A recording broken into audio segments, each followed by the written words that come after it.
Hey guys, it's Lindsay from Perfectly Bookish 5, and this is my January wrap-up and February TBR. I read 14 books in January. I think that is a pretty good start to the year. 6 of those books were arcs. The arcs that I read were Not Your Biggest Fan by Sarah Nye, The Moon and His Tides by Gianna Darling, Overexposed by Tate James and Heather Long, Reckless Love by Willow Astor, Visions of Darkness by A.L. Jackson, and Forced Proximity by Tate James and Jamin Eve.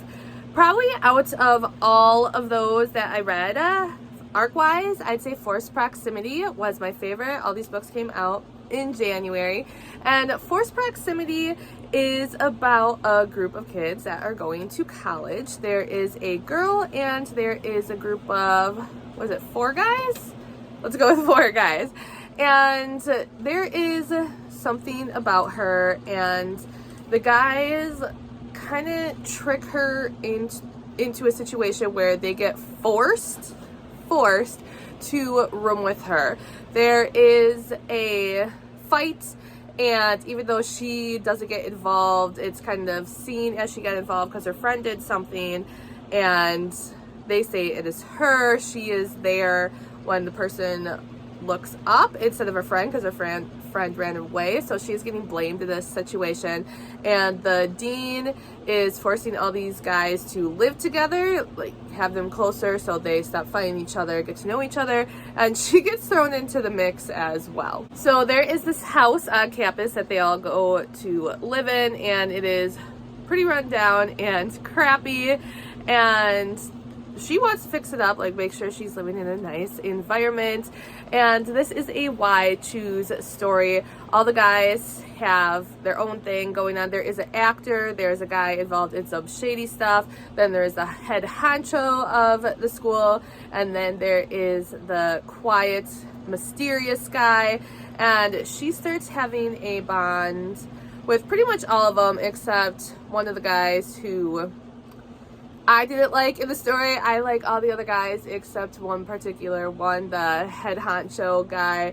And one of my favorites, sorry, I can't remember names right now, but one of my favorites is the silent guy from some stuff that he does. And there is one thing he does that I think he shouldn't, but it ends up helping her in some situations. But it's their life that they're living on campus, and there is some different things going on as well that you are not totally sure why it is happening. And it is a really good book, and I don't know if I said it all like nicely that you want to go read it in that little spiel, but yeah, I liked it. You should go pick it up. All of the arcs that I did read, all 6 of them, were 4-star reads for me. Then looking at my list here, I believe I read 1 actual physical book, and then 2, and then the rest of those were audiobooks. I really enjoyed Out on a Limb by Hannah Bowen Young.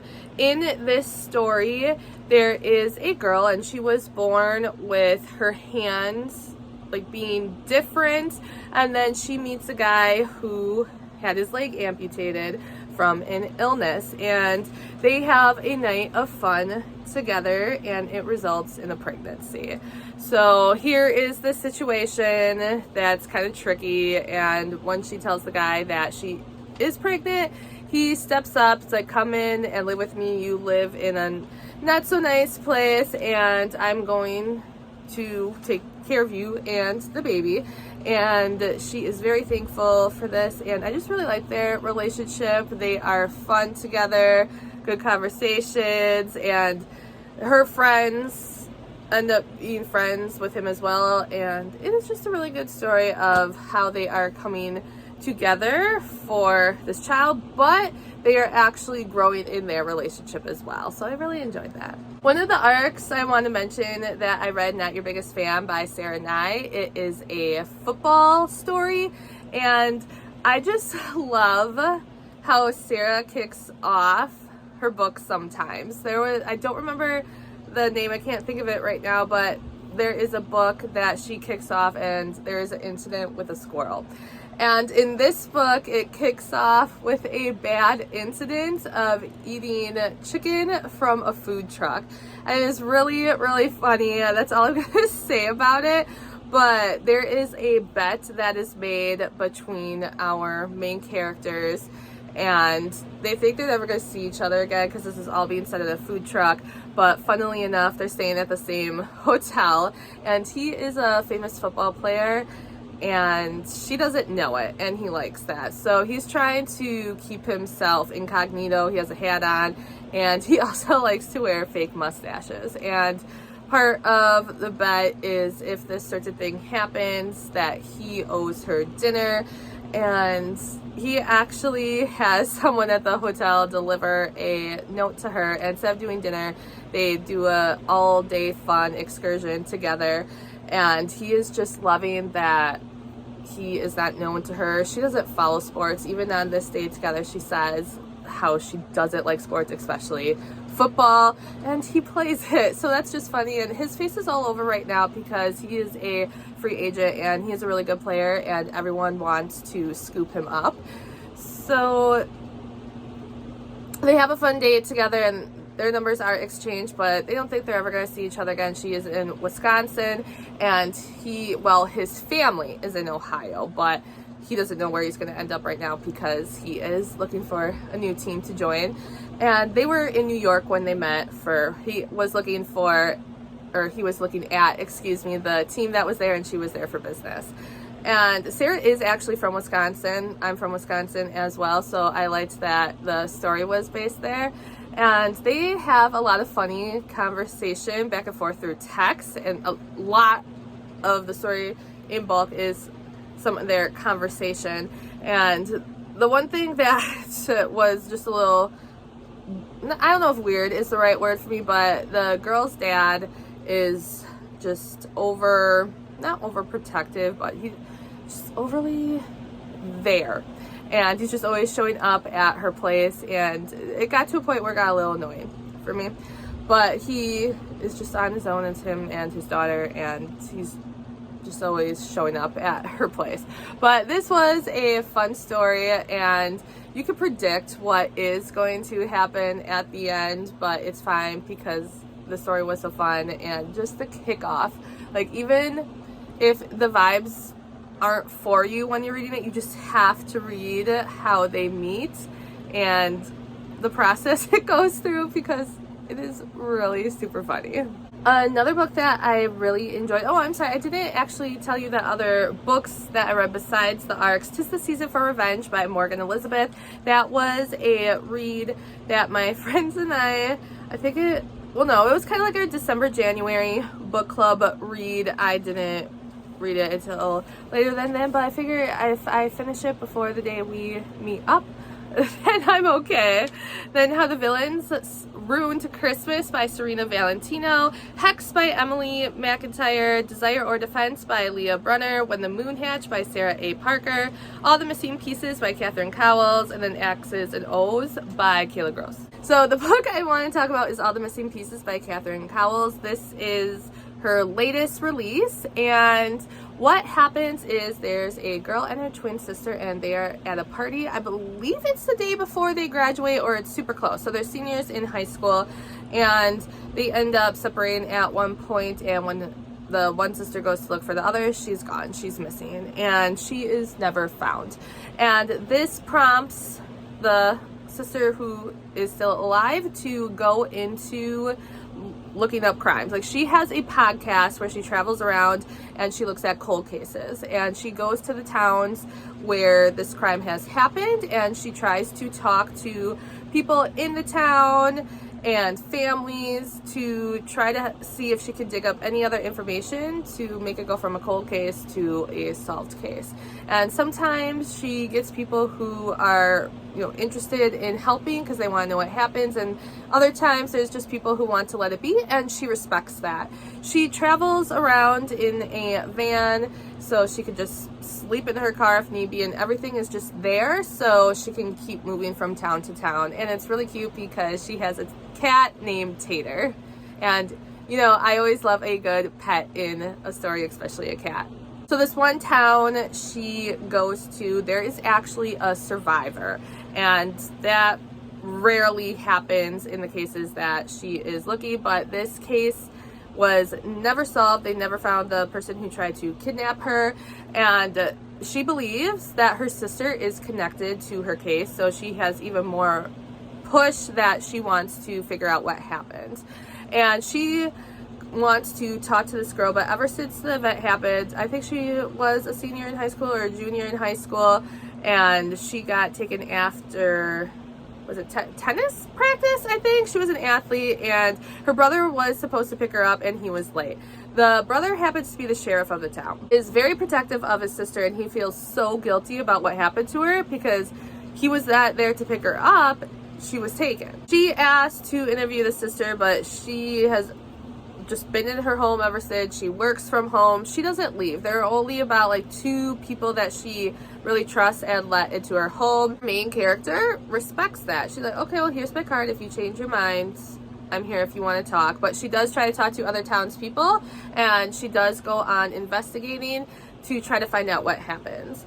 And I did enjoy that this story didn't focus on a relationship part of it. It was trying to figure out who done it with her. And yes, the sheriff and our main character, they do end up forming a different kind of connection. And I believe I either guessed 2 or 3 different people, and the person that it was, I did not guess it was that person. Someone close to that person, but not them. So I enjoy it that Catherine can stump me, that it wasn't obvious throughout the book who it was, because if it is, then the book is no fun.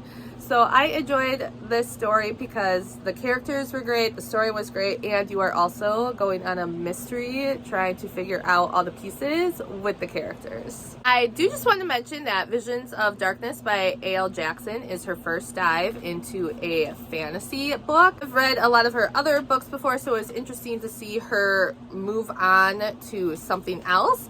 And I'll just give something really quick about this story. It has to do with fighting evil in your dreams. So when you're young, when you go to bed one night, you fall asleep, you're taken to this other world, which the other world is in your dreams.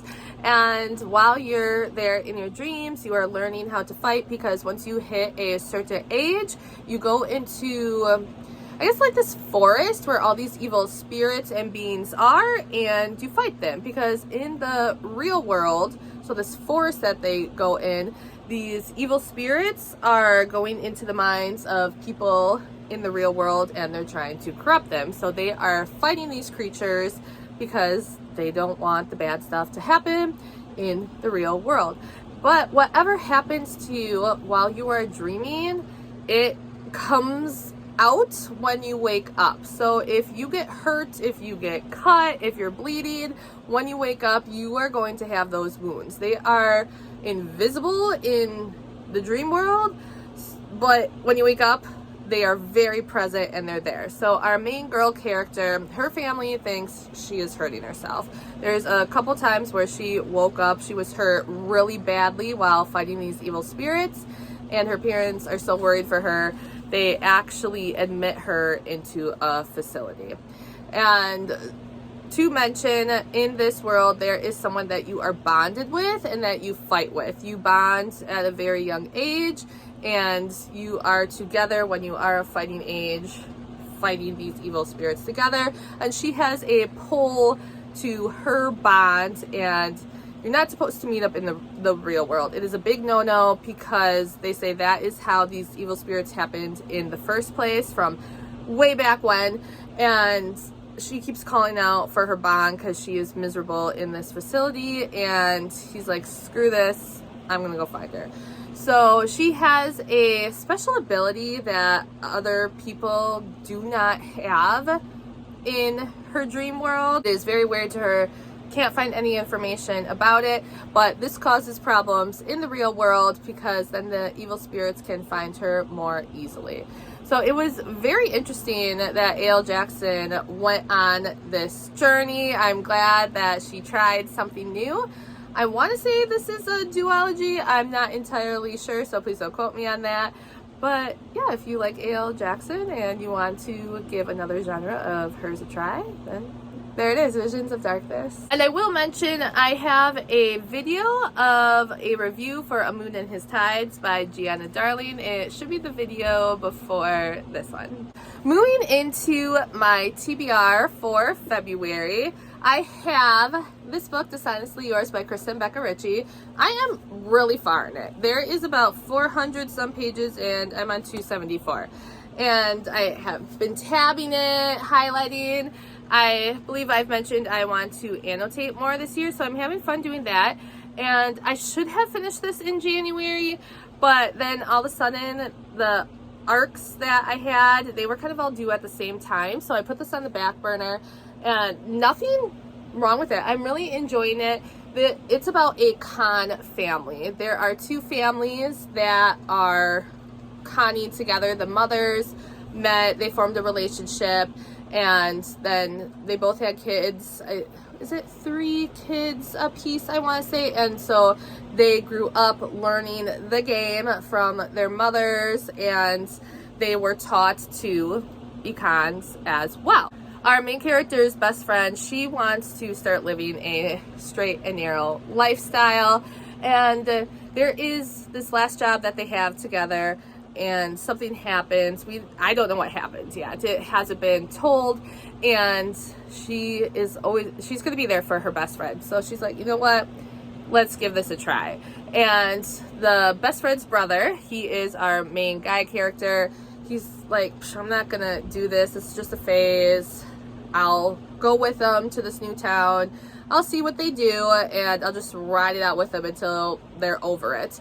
And he still is conning while he's there, because he didn't promise to give up the style, but he's there just to kind of watch what is going on. So it's interesting so far, and I really want to know what that last job is. And it does go back and forth in the story. Like, it doesn't happen right away. Where I left off, it started happening more, so you get to see some of the jobs that they were on and what happened there, and how our two main characters were growing closer through these jobs, and how a lot of stuff ended up messed up for them in their relationship through these jobs. I am also in the middle of Onyx Storm. I believe I am 40% in. I'm listening to the audiobook right now, and I'm so glad that I got it right away, because my book came, I don't know, I want to say like a week late, week and a couple days late. I always have stuff delivered to my parents' house. I live in an apartment building, and packages have been stolen before, so I don't want to have anything set here, and I'm so worried because I haven't been to my parents' house yet. I'm going to go this weekend. I think I pre-ordered in March, like a long time ago, and I want to make sure I have those dragon edges. And because they delayed my book for some reason, something was wrong with it, I had to contact Amazon. I'm worried that it's not going to be one of those copies, so fingers crossed. But anywho, I am, like I said, 40% in. I have a coworker that I just found out that really loves reading, and she just read Onyx Storm, and I have to finish it so we can talk about it. Here I have Sticks and Stones by S. Mastery and S.J. Silvis. This is a hockey story. You can see the hockey stick there, and my friends and I picked this book for our February book read, or book club read, and I got this from them for Christmas, and we are trying to pick authors that are going to be at Wild and Windy Chicago when we go in May. Then I have for arcs to read, we have Under the Endless Moon. This is book 2, From Here to Eternity by A.L. Jackson. I really loved the first book, and in book 2 we are getting the sister and her love interest, so I'm excited to read that. Then I have The Kiss Lottery by Ilsa Madden Mills. I haven't read one of her books in a while, and I'm really excited to dive back into her writing.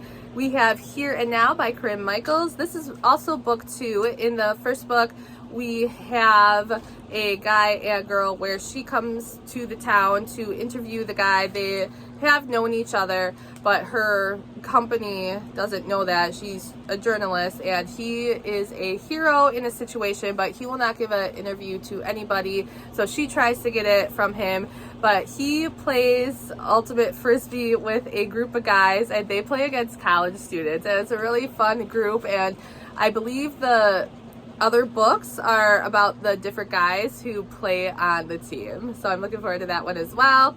And another one I am looking forward to is Skate the Line. This is book 2 in S.J. Silvis's, I don't remember the name of the series, but the first book is Play the Game. And in the first book, we have fake dating. There is a hockey player who is really grumpy and he dates this fake girl who has a cat, and they end up hitting it off, and we are getting another teammate in this story. There you have it. That is my January wrap up and my February TBR. Let me know what books you really enjoyed in January and what books you are looking forward to in February. Thanks for watching, guys. I'll see you next time. Bye.